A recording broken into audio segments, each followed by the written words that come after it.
السلام عليكم ورحمة الله وبركاته.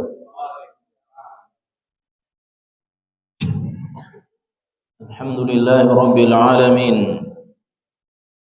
وبه نستعين على أمور الدنيا والدين. الصلاة والسلام على نبينا محمد وعلى آله وأصحابه أجمعين، أما بعد.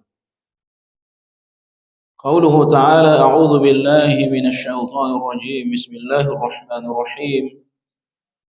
يا أيها الذين آمنوا اتقوا الله حق تقاته ولا تموتن إلا وأنتم مسلمون.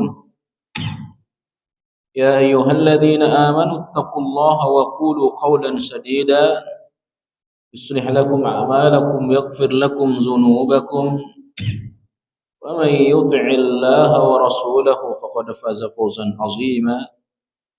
فإن أصدق الحديث كتاب الله، وخير الهدي هدي محمد صلى الله عليه وسلم، شر الأمور محدثاتها وكل محدثة بدعة، كل بدعة ضلالة، كل ضلالة في النار.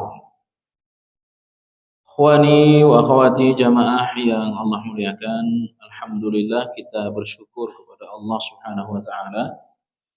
Pada hari ini kita kembali melanjutkan kajian kitab hadis-hadis Rasulullah SAW yang termaktub dalam kitab Riyadhus Shalihin. Kita terakhir membahas tentang bab al-mujahadah, ya. Al-mujahadah yakni bab tentang kesungguhan. Ikhwani wa akhawati jamaah yang Allah muliakan, kita masuk membaca hadis Ar-Rabi' Ashar, hadis ke-14 di dalam bab ini, atau hadis ke-107 di dalam kitab ini,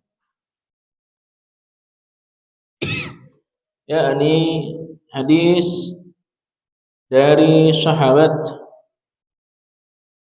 Abi Safwan, an Abi Safwan Abdullah bin Busrin al-Aslami radhiyallahu anhu qala qala Rasulullah sallallahu alaihi wasallam, Rasulullah sallallahu alaihi wasallam bersabda, khairun nasi, manusia yang paling baik, man tala umruhu wa hasuna amaluh, rawahu Tirmizi wa qala hadisun hasanun.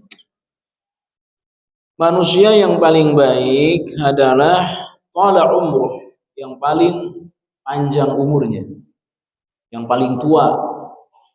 Pada saat yang sama, hasuna amaluh, amalnya pun baik, ya.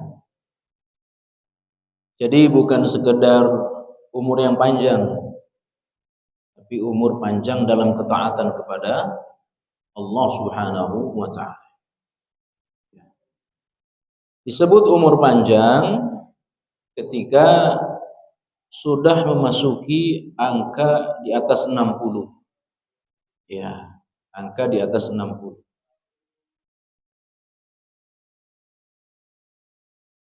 Dan ini disebut dalam Quran surah Fatir, ketika orang masuk neraka, ya. Surah Al-Mu'minun, ya. Ketika orang masuk neraka, maka mereka berteriak, ya, agar dikeluarkan dari neraka. Maka Allah katakan kepada mereka, bisa-bisanya kalian masuk neraka.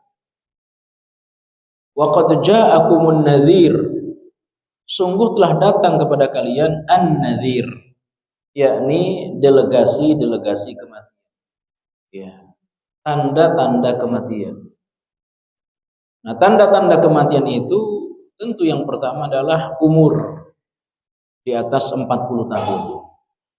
Ya, jadi orang kalau sudah berumur di atas 40, apalagi lebih dari itu, yaitu sudah memasuki angka menjelang kematian. Ya.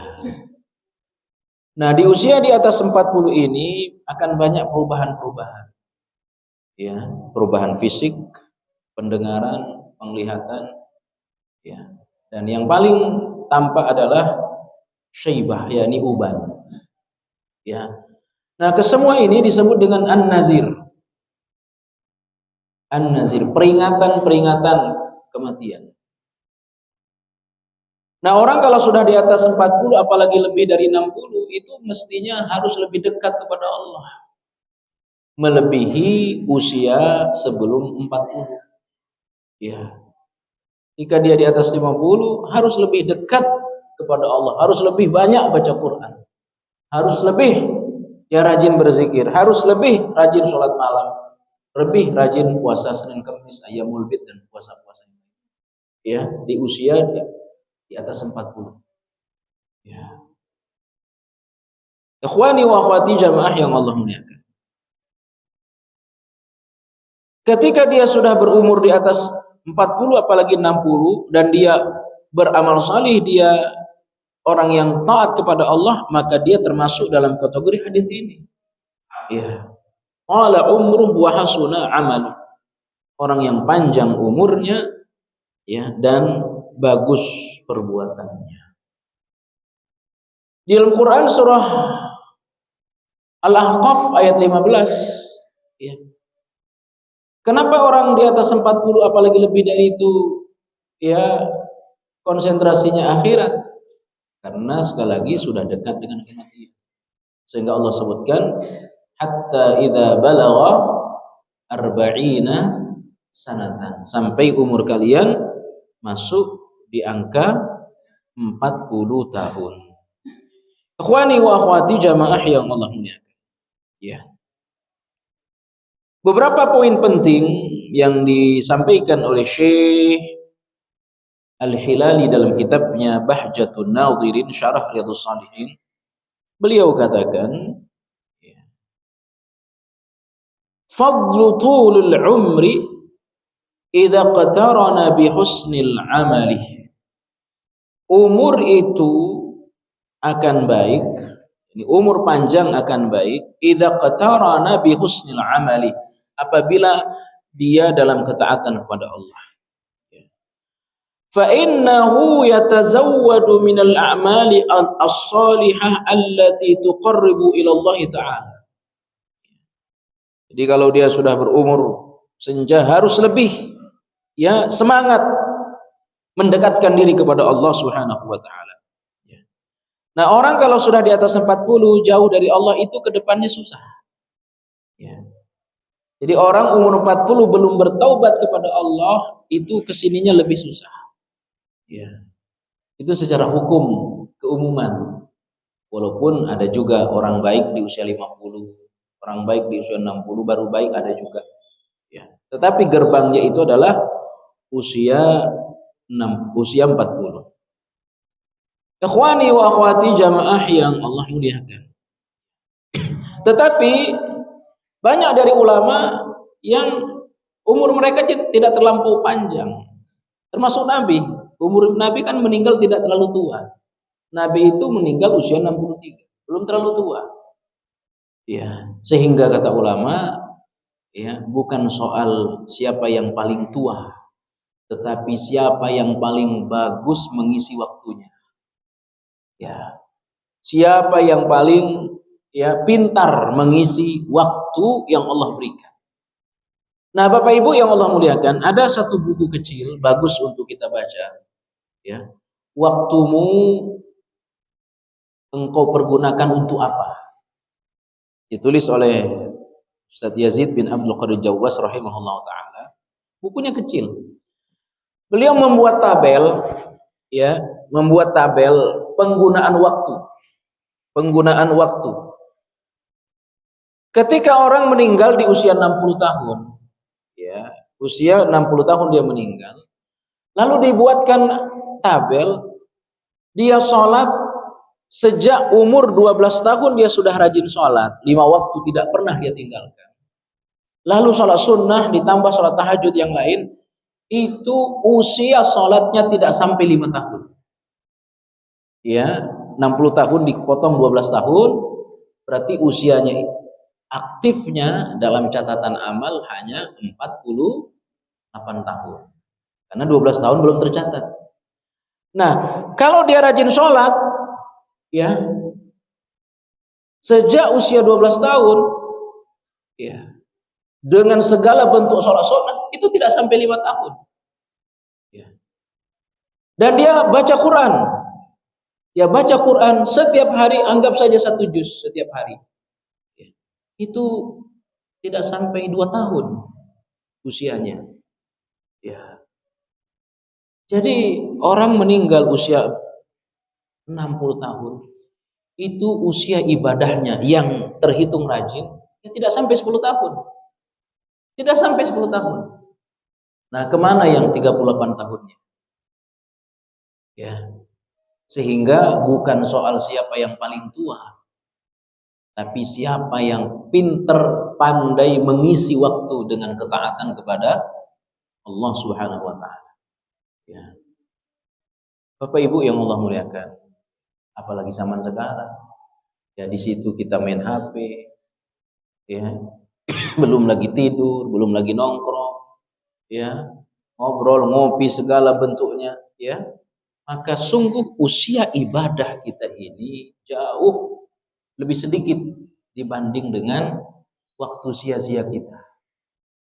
Waktu yang terbuang. Ya. Maka kalau bukan karena rahmat Allah, kalau bukan karena kasih sayang Allah, siapalah kita ini? Ya. Kita sholat malam paling lama mungkin 1 jam, Pak. Itu sudah terhitung lama itu, Pak. 1 jam.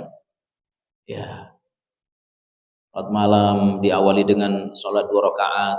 Sebelum sholat tahajud, sunnah hukumnya sholat sunnah 2 rakaat dulu. Namanya sholat iftitah, sholat pembuka 2 rakaat. Terus sholat tahajud 8 rakaat. Ditambah witir 3 rakaat. Paling lama 1 jam, Pak. Paling lama 1 jam. Ya. Terus sisa yang dari jam 6 sampai jam 6 pagi lagi, 6 sore sampai 6 pagi, itu kemana? Ya, kita sholat maghrib, sholat isya, anggap saja dengan subuh 1 jam juga. Maghrib, isya, subuh 1 jam, sholat tahajud 1 jam. 2 jam saja kita gunakan untuk ibadah. 12 jam itu. Ya, dari jam 6 sore sampai 6 pagi. Hanya 2 jam. Ya, 10 jamnya kemana? Nah, ini satu perenungan. Sehingga judul buku beliau itu bagus untuk kita baca, apalagi yang usia kita di atas 40-50 ini. Waktumu untuk apa engkau pergunakan? Ya. Nah, Imam Ahmad itu waktunya itu termasuk Imam Syafi'i ya, untuk baca buku, untuk menulis, untuk berdakwah. Ya. Dan muridnya kasihan. Wahai Imam, kapan kamu istirahat nih? Karena muridnya kasihan, terlalu lelah kelihatannya. Kapan kamu istirahat? Saya istirahat sampai Allah memastikan kaki saya di surga. Ya, kaki saya di surga. Begitu mereka memanfaatkan waktu sangat luar biasa. Ya, beda dengan saya, mohon maaf ya kita. Ya, lebih banyak waktu yang terbuang. Ya. Nah, Bapak Ibu yang Allah muliakan. Dari nikmat-nikmat yang Allah akan tanya di hari akhir, ya. Nikmat yang sangat penting adalah nikmat umur. Nikmat usia. An umrih fima afnah. Tentang umur. Bagaimana kita menghabiskan. Itu akan ditanya oleh Allah di hari akhir. Ya. Nikmat pertama yang akan ditanya nikmat sehat. Ya, nikmat sehat. Baru nikmat umur ditanya oleh Allah. Ya. Bagaimana kita menggunakan nikmat umur ini? Ya. Makanya Bapak Ibu yang Allah muliakan, kata sahabat Mu'az ibn Jabal radhiyallahu anhu, Ya, tidaklah saya sholat malam, tidaklah saya tidur di malam hari kecuali saya berharap dari tidur itu seperti apa yang saya harapkan ketika sholat malam. Ya, apa yang kita harapkan ketika sholat malam? Tentu ridho Allah. Ya, agar dicintai oleh Allah.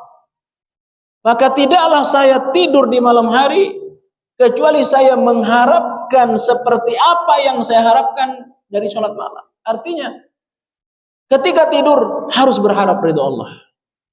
Ya, ketika tidur bagaimana? Tidur kita mendapatkan pahala karena tidur ini yang paling banyak menyita waktu kita. Ya, rata-rata mungkin kita tidur jam 10 lah. Ya, jam 10. Anggap kita bangun jam 2. Ya, jam 2 malam. 11, 12, 1, 2. 4 jam kita tidur. Ya. Itu kalau kita bangun jam 2. Nah, saya yakin rata-rata jam 2 atau paling lambat jam 3. Kalau kita bangun jam 3, 5 jam kita tidur. Ya, 5 jam.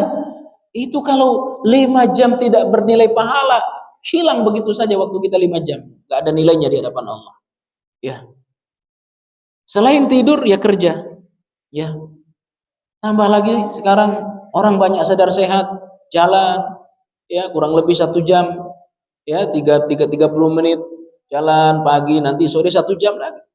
Maka tidaklah saya ketemu Muaz bin Jabal ya tidur kecuali saya mengharapkan seperti apa yang saya harapkan dari sholat malam. Demikian juga dengan makan.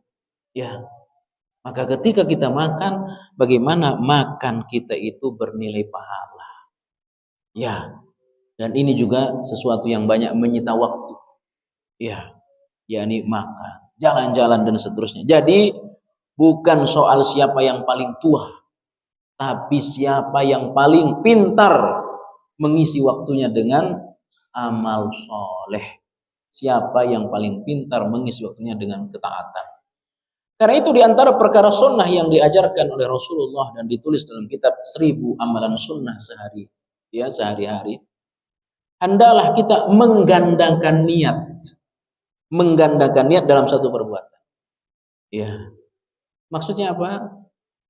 Ketika kita berangkat dari masjid, ya sekalian kita niatkan, ya agar kita ngaji, agar kita, ya pokoknya satu perbuatan ragam niat. Kita datang mendatangi undangan, kita niatkan sekaligus untuk silaturahmi, ya. Agar apa? Agar waktu kita ini benar-benar berisi kebaikan. Ya, Bapak Ibu yang Allah muliakan. Jadi saya ulangi, orang yang paling baik adalah orang yang paling tua dan masih semangat beramal soleh. Ya. Tetapi di dalam hadis yang lain juga disebutkan Allah kagum bukan kepada orang tua. Ya. Kalau orang usia 60 rajin ibadah itu udah wajar. Karena sudah bau tanah kata orang. Ibaratnya udah maghrib tuh, udah mau maghrib, udah mau tenggelam tuh matahari. Maka Allah tidak kagum kepada orang tua yang rajin ibadah. Ya. Tetapi Allah kagum kepada pemuda yang rajin ibadah. Usia belasan tahun, usia 20 tahun, rajin sholat malam, rajin puasa Senin Kamis, rajin usia puluhan 20-an tahun, rajin baca Quran. Itu yang dikagumi oleh Allah. Karena apa? Itu usia bermain. Ya. Sekarang lihat anak-anak SMP, lihat anak SMA, anak kuliah, sudah jarang yang kita lihat pegang Quran. Rata-rata saat dilihat sedang pegang HP, itulah sekarang. Maka Allah kagum kepada pemuda yang rajin beribadah. Ya. Nah, kita juga dengarkan hadis Nabi itu 7 orang yang mendapatkan naungan nanti di padang mahsyar. Salah satunya adalah pemuda yang rajin beribadah. Mudah-mudahan kita ini yang tua-tua ini, yang 50 ke atas ini rajin ibadah sekarang, karena ini adalah bawaan kita sejak muda, mudah-mudahan. Ya. Apalagi yang sudah terbiasa tidur di surau, tidur di musola. Kami dulu di kampung Ya, kalau dia udah maghrib nggak ketemu di mana, ketemunya di masjid dulu. Ya, dulu seperti itu, nggak tahu sekarang. Maka saya yakin insya Allah kita yang rajin di masjid ini, yang 5 waktu ke masjid ini karena bawaan sejak muda, bawaan sejak kecil, hasil didikan orang tua kita. Ya, insya Allah kebiasaan ini sampai kita berusia 70 tahun, sampai berusia 80 tahun, ya, ada orang yang meninggal dunia sampai sholat zuhur sebelum dia meninggal masih dia kerjakan. Ada orang seperti itu. Ya, dia meninggal sesudah sholat isya. Sholat isya sebelum dia meninggal masih dia kerjakan. Ya, kenapa? Itu bawaan sejak muda. Ya, mudah-mudahan Allah panjangkan umur kita dalam ketaatan. Ya, dan sunnah hukumnya Pak, kita berdoa panjang umur. Ya, sunnah hukumnya. Sebagaimana pernah kita sampaikan, bagaimana Rasulullah mendoakan Anas bin Malik. Ya, Anas bin Malik didoakan oleh Nabi satu, agar diberikan umur yang panjang. Ya, diberikan harta yang banyak dan keturunan yang banyak. Tiga-tiganya dikabulkan oleh Allah. Ya. Dia menjadi orang yang sangat kaya, tadinya dia miskin. Ya, keturunannya banyak, 100 lebih anaknya, Anas bin Malik. Ya, dan yang ketiga, umurnya juga sangat panjang. Artinya apa? Sunnah kita mendoakan orang agar diberikan umur panjang. Tapi tidak boleh sekedar didoakan umur panjang, nggak boleh. Harus ditambah di belakangnya. Ya, dalam ketaatan. Ya, makanya doa Nabi berkah dalam umur. Ya, tidak boleh semoga umurmu panjang, apalagi didoakan pas ulang tahun. Nggak ada acara-acara ulang tahun dalam Islam, nggak ada. Ya, umur panjang, tiup apa ini? Tiup lilin. Ya, itu dalam ajaran Islam nggak ada. Ya, mendoakan orang umurnya panjang setiap saat. Ya, tidak hanya setahun sekali. Ya, jadi tidak boleh kita mendoakan seseorang diberikan umur panjang, kecuali harus ditambah berkah. Ya, semoga umurmu panjang dalam ketaatan. Tidak boleh sekedar semoga umurmu panjang. Mudah-mudahan sekali lagi ya kita diberikan umur sampai 70, sampai 80, sampai 90 dan seterusnya, tapi tetap sehat. Ya. Umur 90 ngerepotin anak kan juga nggak baik. Ya. 90 lumpuh. Tapi kalau itu ujian untuk anak, anaknya sabar, ya itu kunci surga bagi anaknya. Ya. Karena apa? Dalam kitab Adabul Mufrad itu dibahas oleh Rasulullah SAW, ya, apapun yang kita lakukan untuk orang tua tidak akan pernah sebanding dengan apa yang orang tua lakukan untuk kita. Meskipun sehal apa ini, kalau nafas apa namanya? Sekali bernapas. Ya. Jadi ada orang di depan Abdullah bin Umar tawaf, orang Yaman. Dia tawaf, dia gendong ibunya, tawaf keliling Ka'bah 7 kali. Ya. Lalu dia tanya kepada Ibnu Umar, "Wahai Ibnu Umar, apakah yang saya lakukan tadi sudah sebanding dengan apa yang orang tua saya lakukan kepada saya? Ya, apakah saya menggendong ibuku tadi itu sudah sama dengan apa yang ibu saya lakukan?" Gak bakal sama, meskipun sekali bernafas. Dan ibu bernafas waktu melahirkan berapa kali? Ya, banyak kali. Ya, sekali bernafas itu tidak ada bandingannya apapun yang kita lakukan untuk orang tua kita. Ya, makanya kalau ada di antara kita yang orang tuanya sakit, ya, itu kesempatan bagi kita untuk menggapai surga. Tetapi ya tentu kita harapkan ya bisa jadi ada juga anak yang gak sabar merawat orang tuanya. Mudah-mudahan ibu terhindar dari stroke, terhindar dari lumpuh, dan itu termasuk penyakit yang kita berlindung darinya. Umur panjang, sehat dalam ketaatan. Ya, jamaah yang Allah muliakan. Kita lanjutkan hadis berikutnya, masih dalam bab al-mujahadah, ya, bab kesungguhan.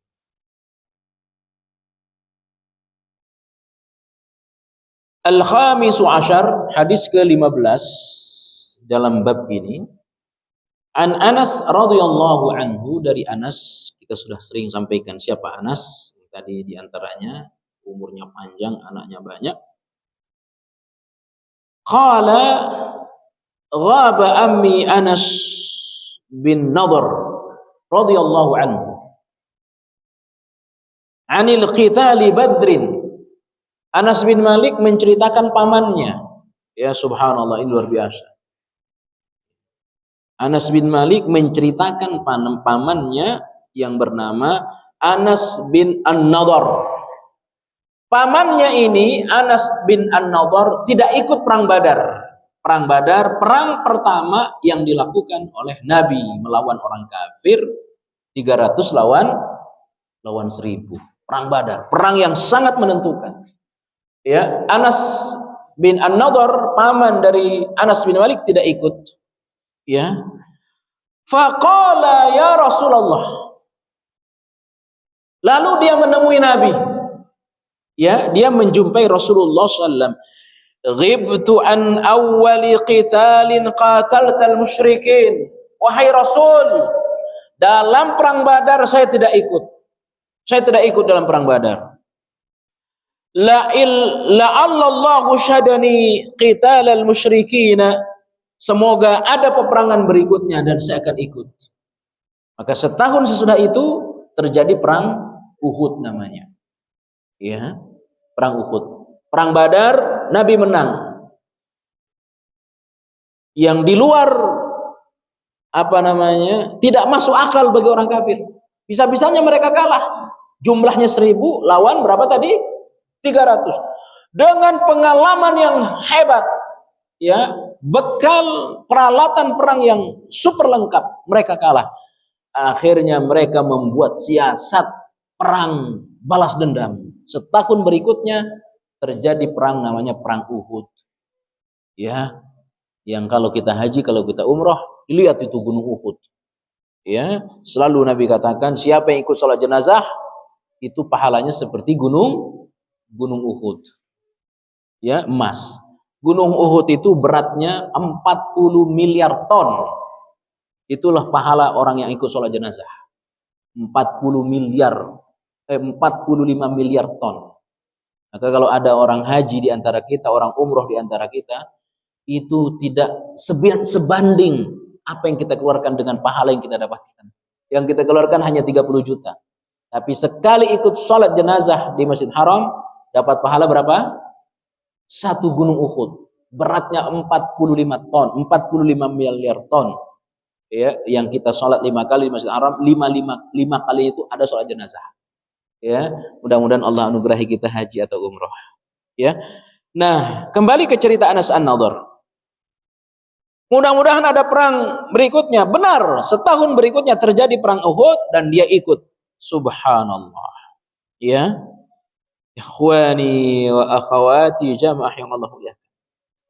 Dia datang, singkat cerita perang Badar, perang Uhud itu. Ya. Dia datang menembus pasukan musuh. Ya. Dan dia tidak peduli kepada musuh. Dia tebas orang kafir. Banyak orang kafir mati melalui tangan dia. Sampai akhirnya pun dia mati. Mati syahid. Ya. Apa yang terjadi? Ya. Dia menerobos barisan orang kafir karena dia sudah mencium wangi surga. Ya. Dia sudah mencium wangi surga. Dan itu rata-rata orang yang ikut perang Uhud luar biasa. Ya. Apakah kalau saya mati ya Rasul, saya akan masuk surga? Ya, kamu akan masuk surga. Lalu dia makan kurma satu. Sebelum dia habisi kurma itu, dia kasih orang lain. Kenapa? Terlalu lama. Kalau saya habisi kurma satu ini, terlalu lama untuk masuk surga. Ya. Kembali ke cerita Anas An-Nadhr. Dia mencium wangi surga di lembah Uhud. Ya. Lalu dia tebas orang kafir sebagai bentuk, ya, dia merasa bersalah karena tidak ikut perang Badar. Banyak orang mati di tangannya. Akhirnya pun dia terbunuh, lalu dicincang, semacam dimutilasi.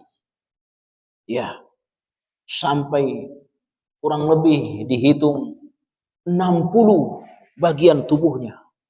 Ya, tangannya dipotong, palanya dipotong, kakinya, semua. Sampai dihitung kurang lebih 60 potongan. Ya, nggak ada yang kenal. Ya, sampai saudaranya pun nggak kenal siapa ini. Kecuali Anas bin Malik, dia mengenal karena ada sebelum meninggal ada jarinya yang sakit, ya, yang itu menunjukkan jari dari Anas an-Nadhr. Begitulah kesungguhan mereka, ya, kesungguhan mereka menggapai surga, ya, subhanallah, ya, gak peduli. Sebagai bentuk dalam bahasa tazkiyah itu mu'aqabah. Jadi ada tanda-tanda menuju takwa. Di antara kiat agar orang bertakwa kepada Allah ada namanya mu'aqabah. Mu'aqabah itu pemberian sanksi kepada diri.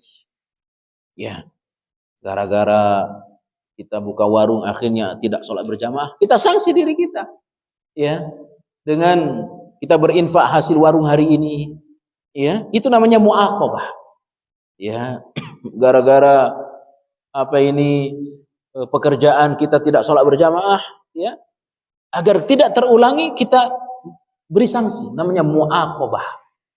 Ya, itu jalan menuju ketakwaan, namanya mu'aqabah. Ini terjadi kepada Anas an-Nadhr. Dia menghukum dirinya karena dia tidak ikut perang Badar. Ya Rasul, mudah-mudahan ada perang berikutnya, saya akan ikut. Terjadi perang Uhud setahun berikutnya, maka dia datang kemudian perang. Tidak takut mana orang kafir, bunuh orang kafir. Akhirnya pun dia terbunuh, dicincang. Ini apa pelajarannya? Kesungguhan menggapai surga para sahabat luar biasa. Ya, maka Imam Nawawi memasukkan hadis ini pada bab al-mujahadah, bab kesungguhan. Ya, bab kesungguhan. Nah, mohon maaf, kita ini, saya yakin darah kita ini, Pak, belum pernah keluar untuk agama Allah. Ya, saya yakin itu. Kalau keluar karena dulu kita belajar sepeda, iya.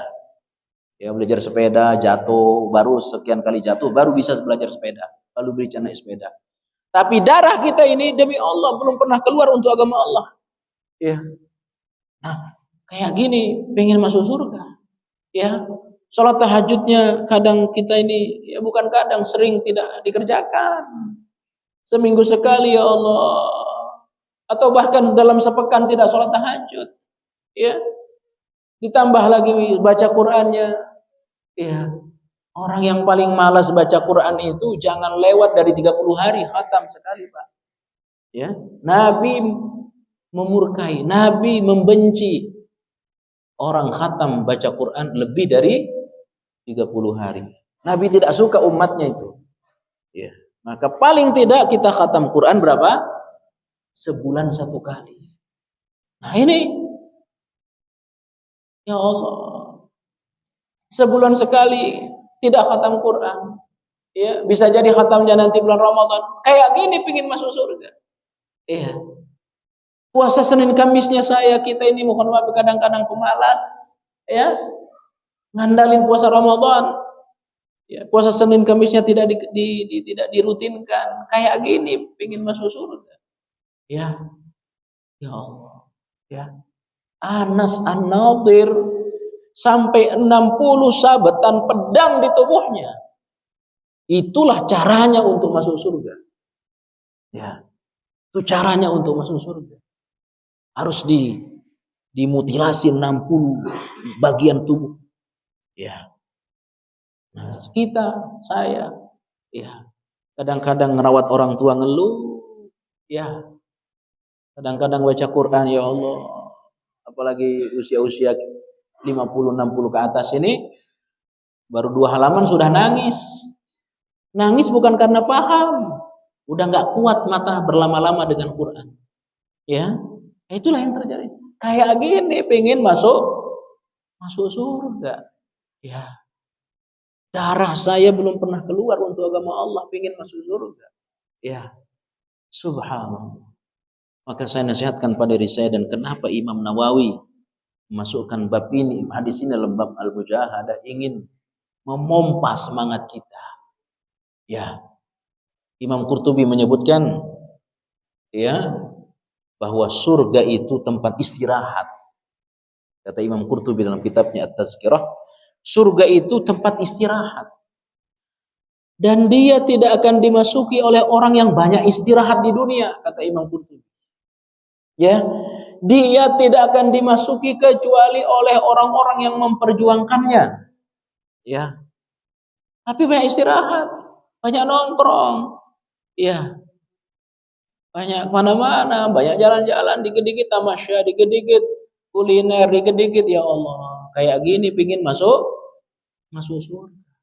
Ya, kalau saya tanya diri saya, diri kita, kam sa'atan ma'a HP hadal yaum.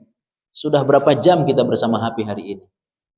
Ya, saya yakin di atas rata-rata 3 jam. Ya, saya yakin itu. Kita di atas, sangat jarang orang yang dalam satu hari 2 jam dengan HP. Sangat jarang untuk zaman sekarang. Ya. Coba tanya pada diri kita. Kam sa'atan ma'al Qur'an hadzal yaum. Berapa jam hari ini kita bersama Quran? Sejak kita bangun tadi jam 3. Ya, sudah berapa jam kita habiskan bersama Quran hari ini? Ya. Ya Allah. Ya. Ikhwani wa akhwati jamaah yang Allah. Para sahabat, mereka pebisnis. Jangan dikira Abdurrahman bin Auf, Utsman ibn Affan, ya, mereka itu para pebisnis hebat, para pedagang hebat. Berapa waktu mereka dengan Quran? Setiap 7 hari khatam 1 kali. Ya, jangan dikira mereka orang pengangguran, bukan. Ya, nah, sampai sekarang di Madinah itu ada hotel wakaf Utsman ibn Affan. Saking kayanya Utsman bin Affan. Ini menunjukkan dia pengusaha hebat. Abdurrahman bin Auf, demikian sahabat-sahabat yang lain. Ya, berapa lama mereka dengan Quran? Di antara mereka ada yang setiap 3 hari khatam 1 kali. Ya, ada yang 7 hari khatam 1 kali. Imam Syafi'i itu pebisnis kaya raya. Ya, jangan dikira Imam Syafi'i orang pengangguran. Dia itu orang kaya raya. Makanya di antara sebab kenapa pengikutnya banyak, karena Imam Syafi'i itu kalau orang ngaji kepadanya dikasih emas oleh Imam Syafi'i. Ya, dia datang ke Mekah, ya, dia berada di Mekah bikin kemah, maka orang datang kepada Imam Syafi'i karena setiap yang datang dikasih emas oleh Imam Syafi'i. Ya, orang kaya raya, pengusaha hebat.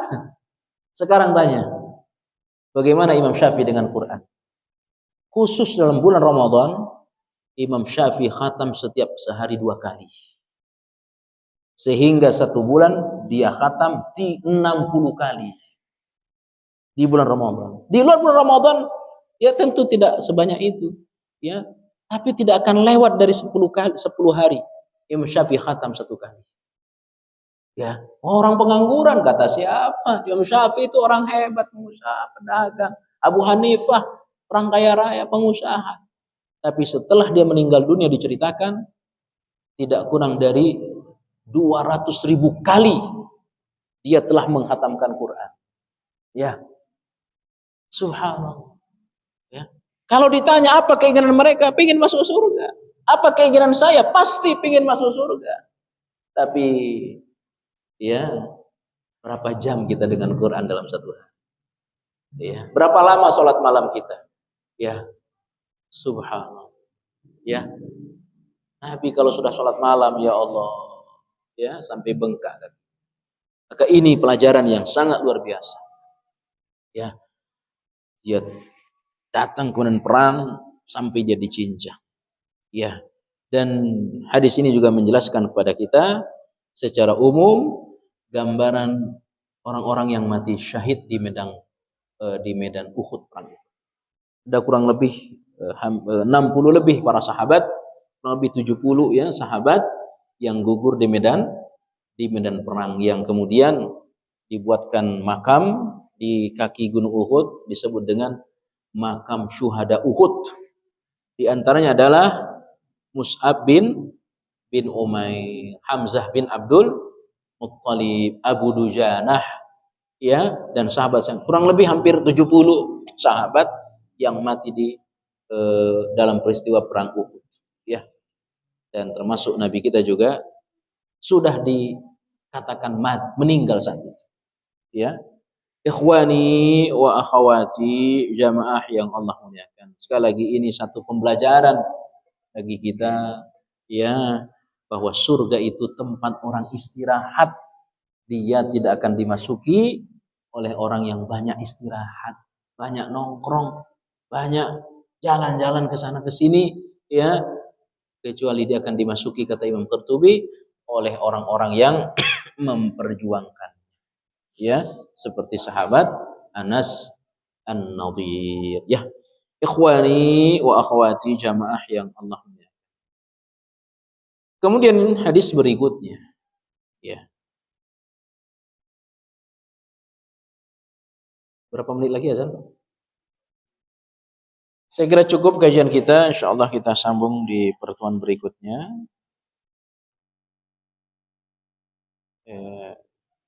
November, ya. November mudah-mudahan saya bisa tukaran dengan Ustadz Farid, karena November pekan kedua hari Kamis, dan tanggal 10 saya mau keluar negeri, ya.